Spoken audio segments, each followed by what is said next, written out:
So Andrew and I are tag teaming today. So I'll introduce myself first. I'm Christopher Holly. I work at EBSCO and dive into a lot of the SaaS stuff. So I'm here to do a little introduction, and then Andrew's going to pick up and do a demo for you. So, yes. Hi, yeah.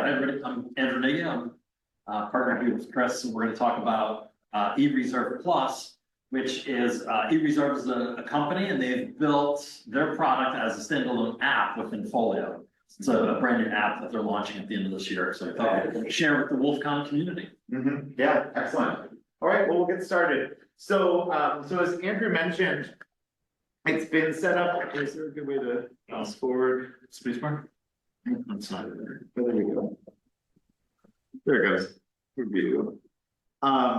So eReserve Plus has just worked on incorporating their software into FOLIO, but it does exist as separate software. So what I wanted to do first was just go over the basics of what eReserve Plus is all about, so you understand what that is. And then Andrew's going to go into it and show you the different pieces. So let's see here. Big part to do it. Oh, good, perfect. So what is eReserve Plus? It's basically a reading list tool. It allows you to work, or librarians to work more closely with their faculty within a course management system. So whether that's like Moodle, Canvas, Blackboard, any LTI compliant course management system. And the beauty there is the faculty can work directly into the course management system and utilize the tools.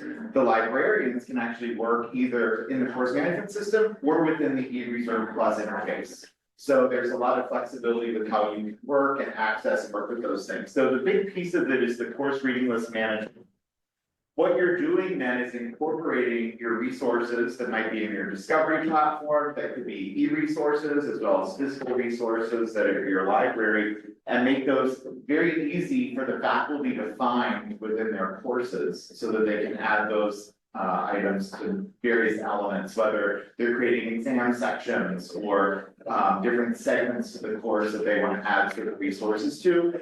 But what's big there is that it manages the institutional's legal obligations. So depending on what your country's copyright laws are, it will abide by those. It can do automatic copyright checking and clearance for you. That's also a nice means where we've had some institutions that have set that up, where they've even been able to save money depending on how they have to pay for the copyright, because what eReserve Plus shows is actual usage. So oftentimes when you don't have actual usage, you're actually looking at just estimates based on class numbers and class size. So if you're actually saving money by going for actual usage, some places have actually paid for eReserve Plus with that savings.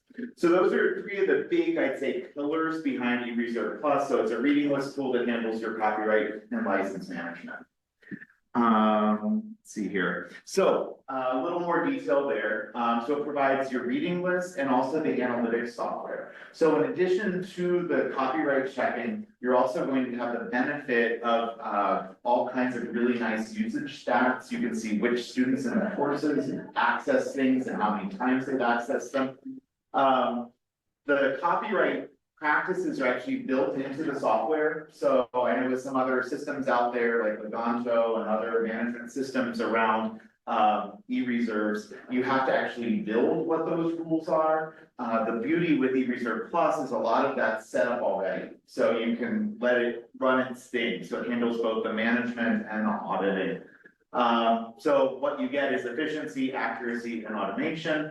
While eReserve Plus can work with most of the major ILS, LSP systems, as well as different discovery platforms. We're here from EBSCO to say that we've done some really nice integrations with our EBSCO products, works with any LTI compliant Canvas management system, course management system. So it's a really good fit if you happen to be using EBSCO products, but it's also a good fit if you're out using other systems. There's a library I'm actually working with in Indiana, Indiana Wesleyan University. They are not on FOLIO yet, but they plan to move to FOLIO in the next year. But they love eReserve Plus and they want to go live with that first. So the good thing is they're plugging it into their Sierra system. They're using Sierra as their ILS now with an EDS on top of it. And so they're gonna be able to use eReserve with that, and then when they migrate to Folio in another year, so that they can just seamlessly move along with eReserve Plus, so it's very flexible that way. What else do we have? So what are the key challenges solved by eReserve Plus? And I always find this slide a little bit odd because we're reading the negative, but it's actually eReserve Plus solves this. So for faculty and student use of library resources is typically unseen in most setups. But in this case with eReserve Plus, there's a lot of visibility around those interactions. And as I said earlier, as Andrew will show you, you'll be able to see and expose more easily how people are accessing the resources. The gathering analytics is typically time consuming, but not with eReserve Plus. There are really nice dashboards around those statistics. How can we tell faculty are complying with their copyright obligations? Gets what we were talking about earlier about all of the copyright checking and the work that this does. So that's a big piece. It connects in with campus management systems, providing they're LTI compliant. How can we identify at-risk students early with eReserve Plus? Because the stats are really good and show all of that. And then finally, the reducing costs for students, improving equity of access. You can ensure that they're able to access the appropriate materials, especially if you're doing open access connections and things of that nature. It's a way to help guarantee good connections to resources you need.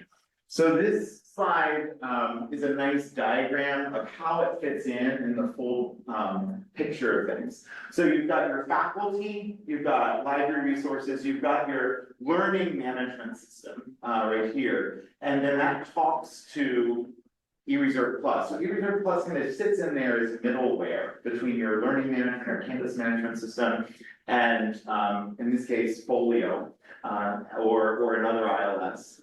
You've got the library staff who might be doing some mediated approvals, but if there are any automated approvals, it would just go right to the students.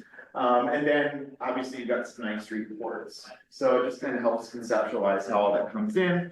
This next slide really just illustrates the elements of fair use or copyright compliance or whatever your country calls that sort of thing. But it's built for fair use. It's got really nice built-in automated processes to handle the copyright checking and the nice analytics as we talked about. So the next 3 segments is just breaking down each group that might be a stakeholder in this. We'll look at the faculty, we'll look at the librarians, and we'll look at the university management and how this plays into it.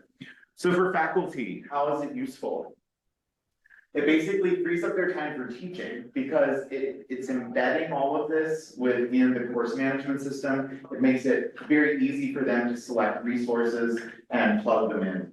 And then it's also easy because librarians have access. They can do some of that work for the faculty if that needs to happen.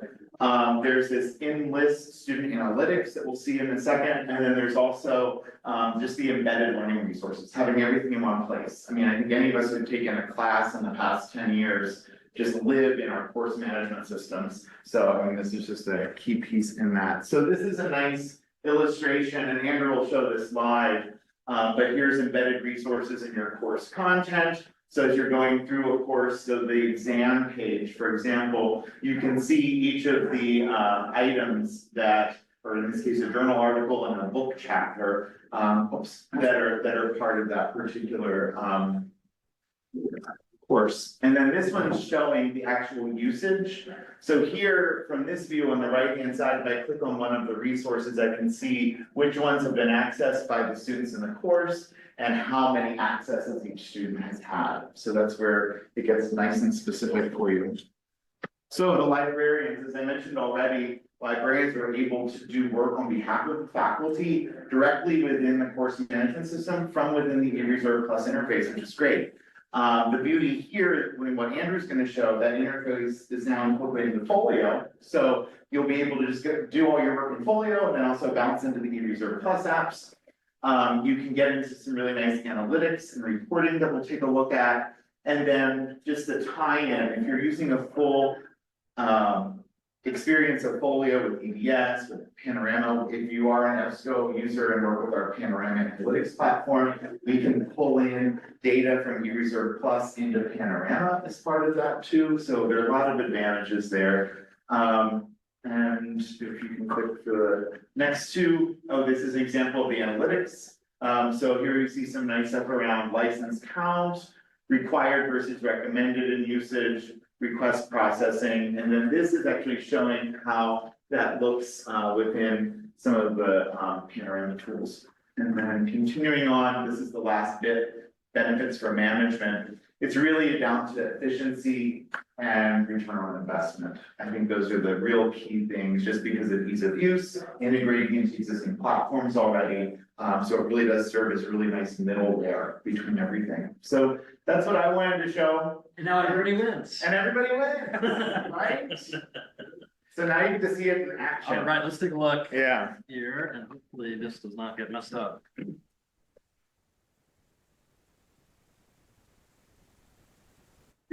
Like we needed a graphic where like confetti exploded. Everybody Everybody win? Yeah. All right, it works. Cool.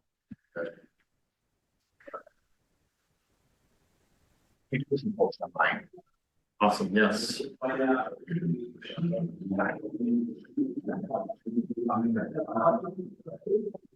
to hide this. Yeah. Let's do this one. So the one.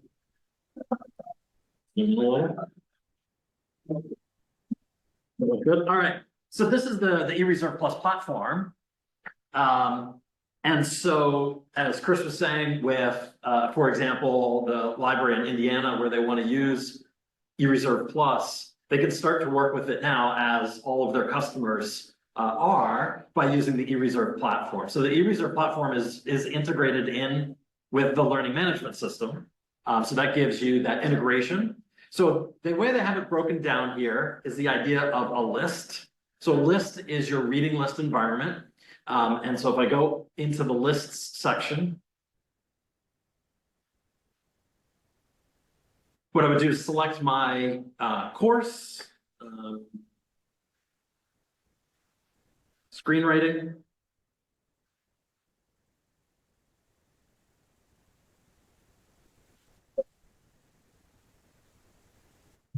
This didn't, it's weird yesterday.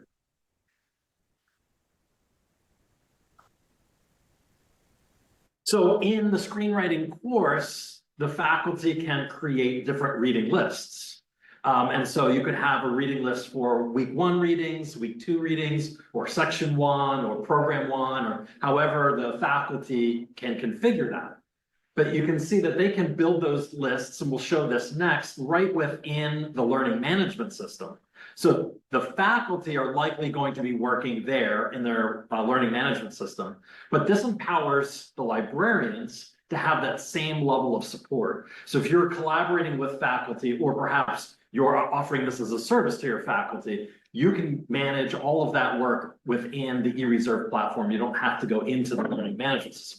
Of course, as a librarian, you can also, if you're given access, go into the learning management system, but you know you have access within the eReserve platform to build and manage those reading lists and support the faculty how they need to.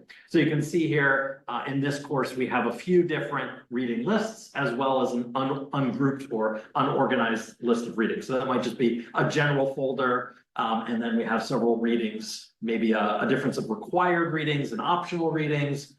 However they want to manage that. You can see here, I also have my statistics, so I can come in here and see the different views that I have. So we have the required readings versus the recommended readings, the students who are in the class, how many of them are in there, the resources, again, a breakdown there. And I have all of the management capabilities that I need to build my lists, move them around, reorganize them as I need to. Then you also have the idea of almost like a knowledge base of readings that have been approved. So this is a list of articles, books, items that have been used throughout time within the eReserve platform. So these are already items that have been already approved. And so we call that our lists of readings, or our readings. And you can see here, so it makes it very easy to just pull from an existing set of materials that have been used in the past, things that are approved. And I can filter that list as well. I can search that list. So these are items that are already been approved. And then you have the requests. So these are new items where faculty are requesting these be used in a resource. These can be automatically processed through what do they call it? A quick lane type tool. That what that does is that evaluates that material against whatever licensing or whatever policies around copyright that you have configured for your institution. So we'll automate that process of validating the copyright protection, but as well too, you can manually override those. So you can see some materials have been rejected, some have been expired, different levels of status for those items as they're coming in.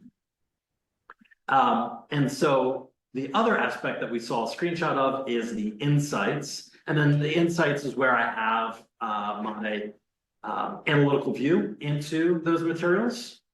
So this is really helpful as well. Obviously, you have some filters here like current month or different time periods, different course. So we're looking at the screenwriting course that we activated as a part of our session. And you can see the different requests that have come in for this course, the licensing accounts, and the required versus the recommended reading. Here you can see users from the Faculty of Arts and Sciences, the screenwriting course, semester 2 course. So in that concentric circle diagram. So this gives you that level of analytics. There's a lot more analytics here as well that's all built into the platform. From this platform, the idea is that, as we looked at, here is an example of Canvas. You guys all familiar with Canvas as a learning management system? I think it's probably one of the more popular systems in academic institutions. So that screenshot that Chris was showing earlier, one of the things that you can do is you can take existing approved materials and embed them directly into course pages. So this is that example that we saw. This is an exam page. The idea here is that for your syllabus or an exam or any sort of page that you're building for your students, you can embed the materials that have come in through eReserve so that users have direct access. So this is embedding library materials right within the learning management system. This is a huge benefit, and what we've also seen is this greatly improves the use of these materials of readings because it's right where the students live. So as they're working on going through these different pages, that material, so you might have, here's the week 1, here's what we're doing for week 1, and here's the required readings built right into those course pages. That's hugely beneficial. And then, of course, we have our reading lists. So we're looking at an environment, we're looking at Canvas and how the integration works with Canvas. So Canvas has this menu navigation here, okay? And what you have is the eReserve Plus. That you label that whatever the professor wants to label it. For demonstration purposes, we just call it eReserve Plus. You might call that reading lists, you might call that whatever term that you want. So if I open up that reading list page, that's what happens when you set it all up beforehand.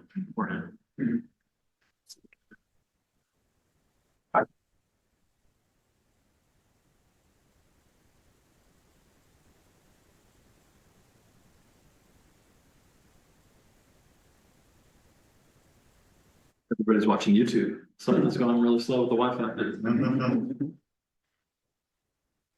Okay, there we go. So we've pulled up this course and you can see the different reading lists. So this is now the faculty and student view into the same thing that we had from the eReserve platform. Again, the benefit of having those different levels of access is the eReserve platform is going to enable the librarians to have direct access. They can work within that environment.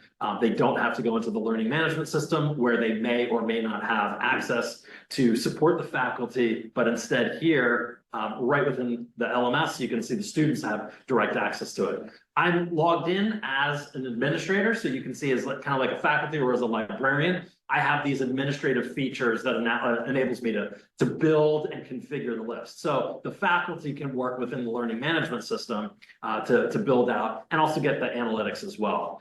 So you can see the different users that are accessing this course, all that information. If I open up a reading list, I have all of my required readings and I can get analytics on those as well. So here's that list of the different students that are in the course. These students here, this top list has accessed this one resource twice. And we'll go down to other, they've all accessed it twice. But you can then, as we saw in the screenshot, identify the users who have not used or accessed this item. Maybe they're behind, maybe they haven't used any of them, maybe they haven't shown up to class. Faculty have direct access to that to see if there's anybody who is falling behind in the program, right? They're not accessing the materials. They failed the last exam and they didn't look at any of the readings. So you have that direct correlation. Okay, so this is the student and faculty view into that environment. The whole reason why we are all here today and talking about this is the eReserve company. What they've done is they are in the process of rebuilding their entire platform to be natively built within FOLIO. So now what we're able to do is even heighten the level of access for librarians to access that material right within FOLIO. So rather than even having to go into the eReserve platform to do that work, now they are collaborating with faculty directly within FOLIO. So let's take a look at that. That's the most exciting thing. All right, so now we are in a demo instance of FOLIO. We only have one app installed, and that app is called the eReserve Plus app. So the goal from eReserve is to have this app generally available for all customers of the eReserve platform by the end of this year. So hopefully by January is when we'll start to see libraries that subscribe to the eReserve service will be able to have full access to this within FOLIO.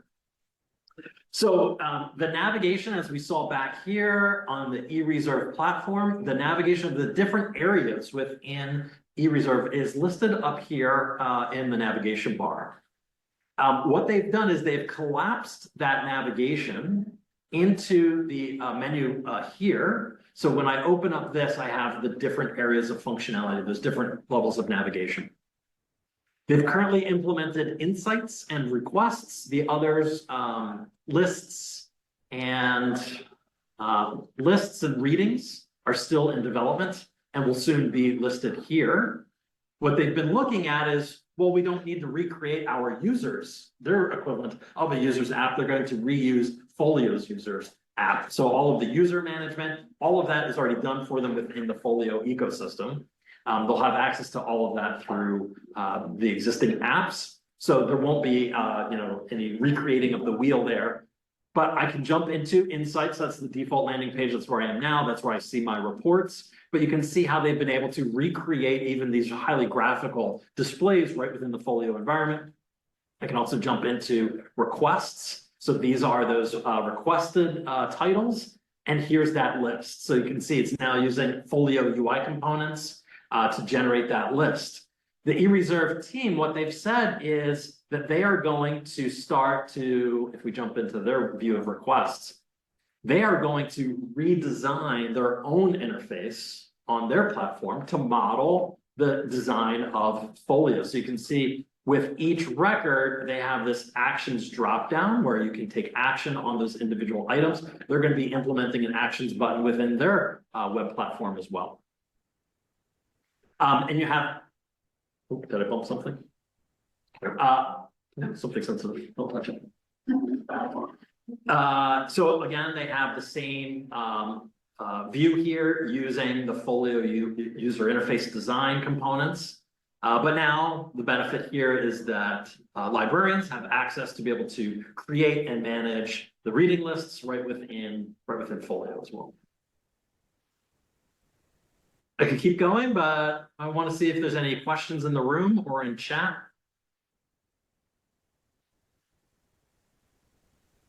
For those who have attended the session, how many of you have a reading list tool or are looking at having a reading list tool? Do you have reading list tools now? Anybody? I did at a prior institution, Yeah. and I think they're great. Yes.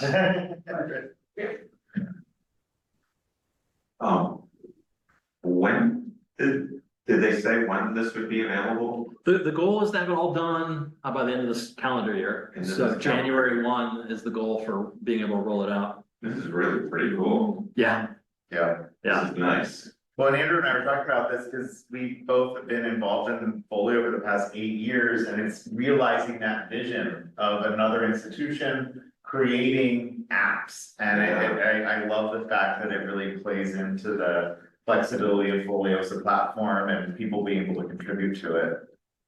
Yeah, this is great. Yeah, this is the first real example of another company coming in and building Yeah, a proprietary product built into Folio. wow, Yeah. it's impressive.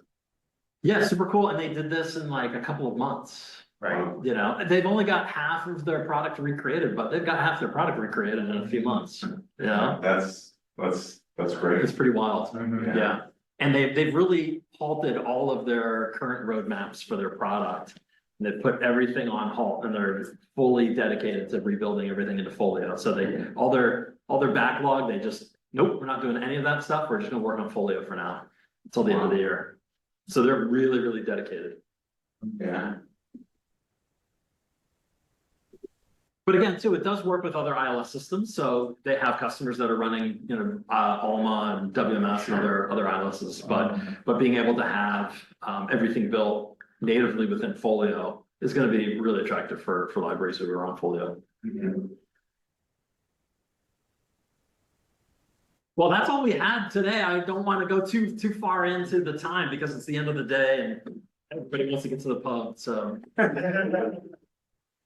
We'll send virtual beer to the people online. yes. Any questions from those online? I didn't see anything coming in through chat. We're